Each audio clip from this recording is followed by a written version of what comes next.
વિદ્યાર્થી મિત્રો, આજે આપણે બીએસસી સેમના વિદ્યાર્થીઓ માટે સ્ટીરિયોકેમિસ્ટ્રી સ્ટાર્ટ કરી રહ્યા છીએ. એમાં આજે આપણે ડાયફિનાઇલ અથવા બાયફિનાઇલ પ્રકાશ ક્રિયાશીલતા વિશે ભણવાના છે. તો પહેલા તો આપણને એ ખબર હોવી જોઈએ કે ડાયફિનાઇલ કે બાયફિનાઇલનું સ્ટ્રક્ચર શું છે. તો બાયફિનાઇલનું સ્ટ્રક્ચર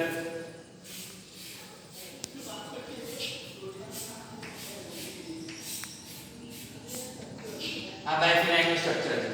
તો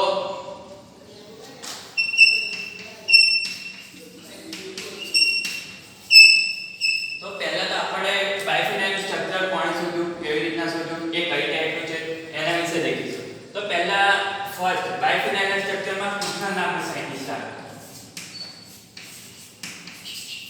तो कुकनर नाम ना साइंटिस्ट એવું કીધું કે જે બાયફિનાઇલ છે એનું સ્ટ્રક્ચર એક ફોલ્ડર સ્ટ્રક્ચર હોવું જોઈએ.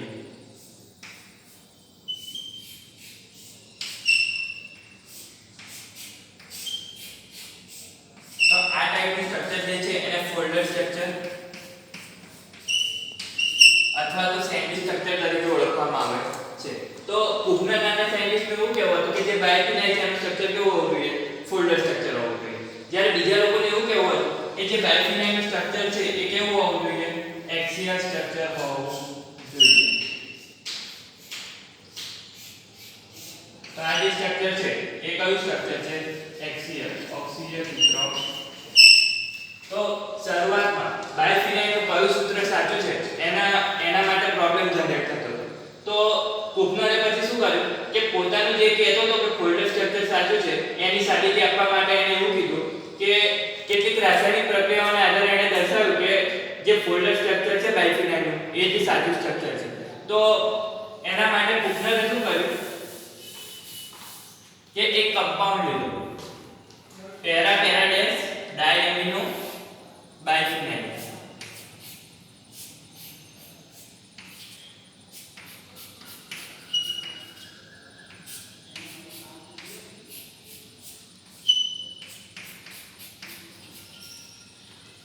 પેરાપેરાડેસ ડાયએમિનો બાયફિનાઇલ નામનું એને સ્ટ્રક્ચર છે. એની પ્રક્રિયા એને કોના જોડે કરી? COCl2 જોડે કરી. તો પ્રક્રિયા થઈને એને નિપજ મળી.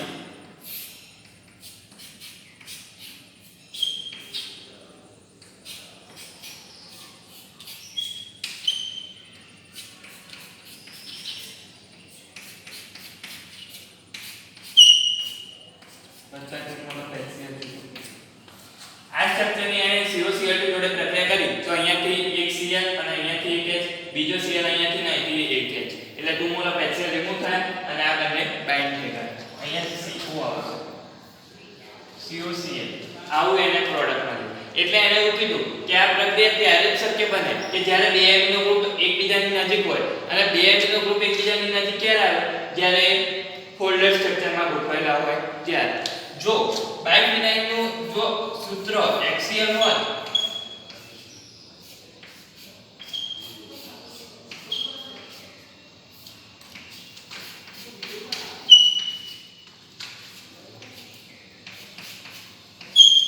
જો બાયફિનાઇલનું સ્ટ્રક્ચર એક્સિયલ હોય તો આ COCl2 જોડે રિએક્શન થતી તો આ બંને NH2 દૂર છે તો રિએક્ટ થઈને આપણને પ્રોડક્ટ ના આપતા. એટલે કુકનરે એવું કીધું કે બાયફિનાઇલનું જે ફોલ્ડર સ્ટ્રક્ચર છે એ જ સાચું છે. ત્યાર પછી એવું થયું કે આ જે બાયફિનાઇલ અને બાયફિનાઇલના ફોલ્ડર અને એક્સિયલ સ્ટ્રક્ચર હતા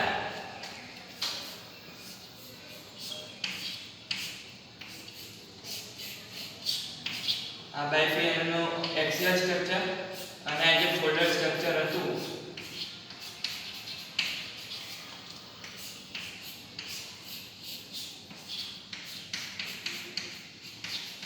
એમાં C બોન્ડ N એ ધ્રુવીય પોલર બોન્ડ હતો. કેવો બોન્ડ હતો? પોલર બોન્ડ હતો. અહીંયા બી જ આવશે.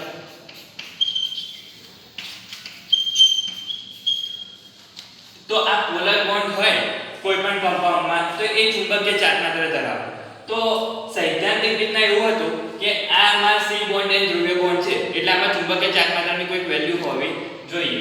પરંતુ પ્રાયોગિક રીતના પ્રેક્ટિકલ કરીને જ્યારે ચુંબકીય ચાર્જ માત્રાની વેલ્યુ આપવામાં આવી તો આપણને μ બરાબર શું મળે? 0 મળે. અને અને mu બરાબર 0 મળી એનો મીનિંગ એવો થયો કે એનું જે એક્સિયલ સ્ટ્રક્ચર છે એ સાચું હોવું જોઈએ, કારણ કે એમાં આ બે રિંગ વચ્ચે C બોન્ડ C ની ફરતે ભ્રમણ થાય તો એ એકબીજાની વિરુદ્ધ દિશામાં થાય. તો આ બંને રિંગો વચ્ચે એકબીજાની વિરુદ્ધ દિશામાં ભ્રમણ થાય તો જ એની ચુંબકીય ચાર્જ માત્રા ની વેલ્યુ 0 મળે. એટલે પાછળથી એવું પ્રૂવ થયું કે બાયફિનાઇલનું જે ફોલ્ડર સ્ટ્રક્ચર છે એ સાચું નથી, પરંતુ કયું સ્ટ્રક્ચર સાચું છે? એક્સિયલ સ્ટ્રક્ચર સાચું છે. કેમ? કારણ કે પ્રાયોગિક રીતના mu ની વેલ્યુ કેટલી મળી? ચુંબકીય ચાર્જ માત્રાની વેલ્યુ 0. અને એ ક્યારે પોસિબલ બને કે એક્સિયલ સૂત્રમાં બે રિંગ ફરતે વિરુદ્ધ દિશામાં ભ્રમણ થાય તો જ એની વેલ્યુ 0 મળે. એટલે આપણને શું સાચું થયું કે બે સ્ટ્રક્ચરમાંથી કયું સ્ટ્રક્ચર સાચું છે? એક્સિયલ સ્ટ્રક્ચર સાચું છે. પછી જે બાયફિનાઇલ હોય ને એમાં બે રિંગ વચ્ચે C બોન્ડ C ની ફરતે ભ્રમણ થવાને લીધે એક જુદા જુદા સંદૂકો મળે અને એમની વચ્ચે શક્તિનો તફાવત ખૂબ ઓછો હોવાને લીધે એ ત્વરિત એકબીજામાં પરિવર્તનશીલ હોય. તો આ જેટલા બી સંદૂકો મળે C બોન્ડ C ની ફરતે ભ્રમણ થવાને લીધે એને એટ્રોપાઇસોમર તરીકે ઓળખવામાં આવે છે. તો એક્ઝામમાં એટ્રોપાઇસોમરની વ્યાખ્યા પૂછાય છે. તો એટ્રોપાઇસોમરની વ્યાખ્યા શું આવશે કે બાયફિનાઇલમાં C બોન્ડ C ની ફરતે ભ્રમણ થવાને લીધે જુદા જુદા સંદૂકો મળે છે જે ત્વરિત એકબીજામાં પરિવર્તનશીલ હોય છે, જેમને છૂટા પાડી શકાતા નથી. આ જે આઇસોમર મળે છે એને એટ્રોપાઇસોમર તરીકે ઓળખવામાં આવે છે. હવે બાયફિનાઇલની પ્રકાશ ક્રિયાશીલતા માટેની કેટલીક શરતો છે. તો એમાંની પહેલી શરત એવી છે કે વસ્તુ પ્રતિબિંબ રચના આપણને મળવી જોઈએ. વસ્તુ પ્રતિબિંબ રચના મળવી જોઈએ.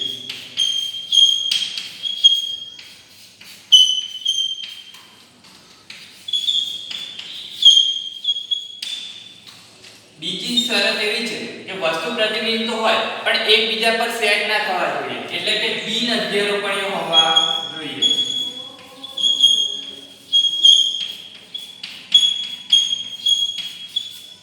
ત્રીજી શરત એવી છે કે બાયફિનાઇલની અંદર Sn, I અને સિગ્મા જેવા સિમેટ્રિકલ એલિમેન્ટ ગેરહાજર હોવા જોઈએ. તો જ કમ્પાઉન્ડ કેવો બને? પ્રકાશ ક્રિયાશીલ બને. તો આ ત્રણ શરતો ફોલો થતી હોય તો જ કમ્પાઉન્ડ તમારો કેવો બનશે? પ્રકાશ ક્રિયાશીલ બનશે. પરંતુ જે બાયફિનાઇલ છે એ પોતે પ્રકાશ ક્રિયાશીલ નથી, કારણ કે જે બાયફિનાઇલ છે ને એનું સ્ટ્રક્ચર કેવું છે?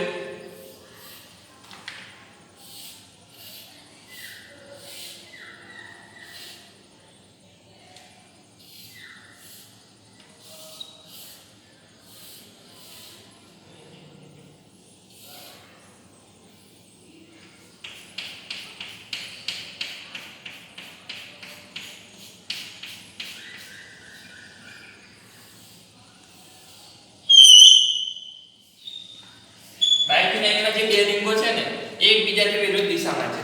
એટલે કે એક રિંગ આમ જો આડી હોય ને તો બીજી રિંગ ઊભી હોય. તો આમ તમે વચ્ચેથી કાપશો તો એના બે ભાગ પડશે અને આમાં સિગ્મા પ્લેન હાજર બનશે, સિમેટ્રિકલ એલિમેન્ટ સિગ્મા હાજર બનશે. એટલે બાયફિનાઇલ કેવો છે? પોતે પ્રકાશ ક્રિયાશીલ નથી, તે પોતે અપ્રકાશ ક્રિયાશીલ છે. પરંતુ બાયફિનાઇલના ઓર્થો સ્થાનમાં આ ચાર ઓર્થો સ્થાન છે બાયફિનાઇલ. તો બાયફિનાઇલના ચાર ઓર્થો સ્થાનમાં જુદા જુદા ગ્રુપ મૂકવામાં આવે તો શું થશે કે આ ચાર ગ્રુપના લીધે બે રિંગો એકબીજાથી ન્યૂનતમ અપાકર્ષણ લાગે એમ મહત્તમ અંતરે જઈને ગોઠવાય છે. એટલે કે આ બંને રિંગો એકબીજાથી લંબ રૂપે જઈને ગોઠવાશે. જ્યારે એના ઓર્થો સ્થાનમાં જુદા જુદા ગ્રુપો મૂકવામાં આવશે ત્યારે તે પ્રકાશ ક્રિયાશીલતા પ્રાપ્ત કરે છે. હવે આપણે દેખીએ કે કઈ કન્ડિશનમાં ઓર્થો સ્થાનમાં ગ્રુપ મૂકીએ તો પ્રકાશ ક્રિયાશીલતા તે પ્રાપ્ત કરે. તો ધારો કે આ બાયફિનાઇલનું સ્ટ્રક્ચર છે.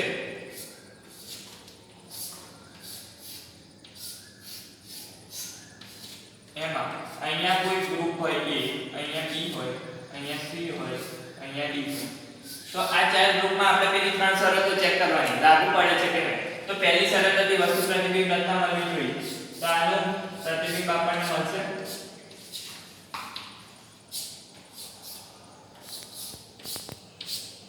શું મળશે?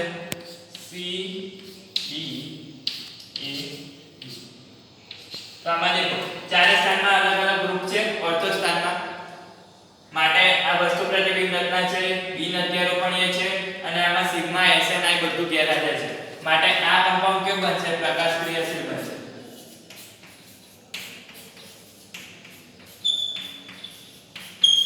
પરંતુ બાયફિનાઇલના એક જ રિંગના બે ઓર્થો સ્થાન પર સેમ ગ્રુપ મૂકવામાં આવે ને તો પ્રકાશ ક્રિયાશીલતા નાશ પામે છે.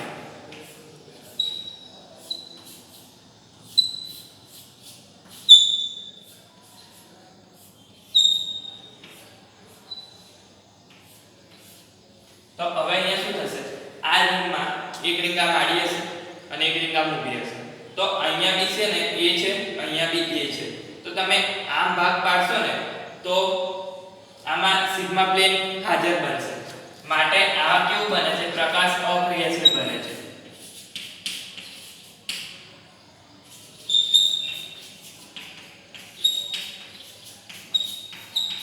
તો બાયફિનાઇલમાં જ્યારે બે ઓર્થો સ્થાન પર સેમ ગ્રુપ આવે તો એની પ્રકાશ ક્રિયાશીલતા શું થાય છે? નાશ પામે છે. કારણ કે કેવું બને છે? પ્રકાશ તેમાં સિગ્મા પ્લેન હાજર બને છે. માટે તે પ્રકાશ અક્રિયાશીલ થઈ જાય છે. હવે આપણે લાસ્ટમાં બાયફિનાઇલના જે સ્ટ્રક્ચર બને જુદા જુદા એ ડ્રો કરવાના છે.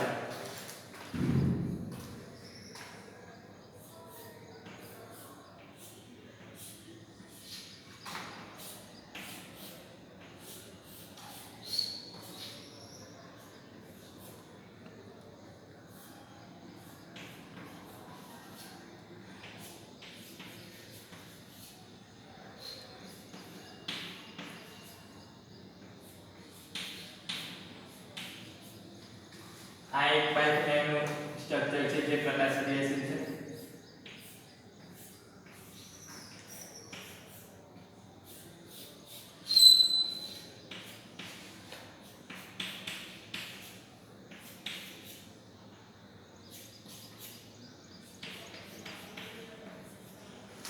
આ બીજું સ્ટ્રક્ચર છે જે બાયફિનાઇલનું પ્રકાશ ક્રિયાશીલ છે. હવે એવી પણ કેટલાક બાયફિનાઇલના સ્ટ્રક્ચર મળે છે કે જેના ઓર્થોસ્થાનમાં માત્ર એક જ ઓર્થોસ્થાનમાં મોટા ગ્રુપ મૂકવામાં આવે તો પણ તે પ્રકાશ ક્રિયાશીલ બને છે. લાઈક ધેટ CH3 5 CH3 આ કમ્પાઉન્ડ પર કેવો છે? પ્રકાશ ક્રિયાશીલ છે. કેટલીકવાર બાયફિનાઇલના મેગા સ્થાનમાં SO3H જેવા ગ્રુપ મૂકવામાં આવે તો પણ તે પ્રકાશ ક્રિયાશીલતા પ્રાપ્ત કરે છે.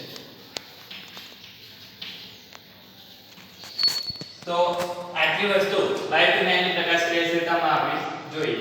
ફરીથી પહેલો પોઈન્ટ કયો આવશે કે શરૂઆતમાં બાયફિનાઇલના બે સ્ટ્રક્ચર પોસિબલ હતા, એક્સિયલ અને ફોલ્ડર સ્ટ્રક્ચર. પછી કુકના નામનો સાયન્ટિસ્ટ આવ્યો, એણે શું કીધું કે ફોલ્ડર સ્ટ્રક્ચર સાચું છે. તેના માટે એણે રાસાયણિક પ્રક્રિયા થ્રુ બતાવ્યું કે ફોલ્ડર સ્ટ્રક્ચર સાચું છે. પછી ચુંબકીય ચાર્જમાત્રાના આધારે પ્રૂવ થયું કે ફોલ્ડર સ્ટ્રક્ચર સાચું નથી, એક્સિયલ સ્ટ્રક્ચર સાચું છે.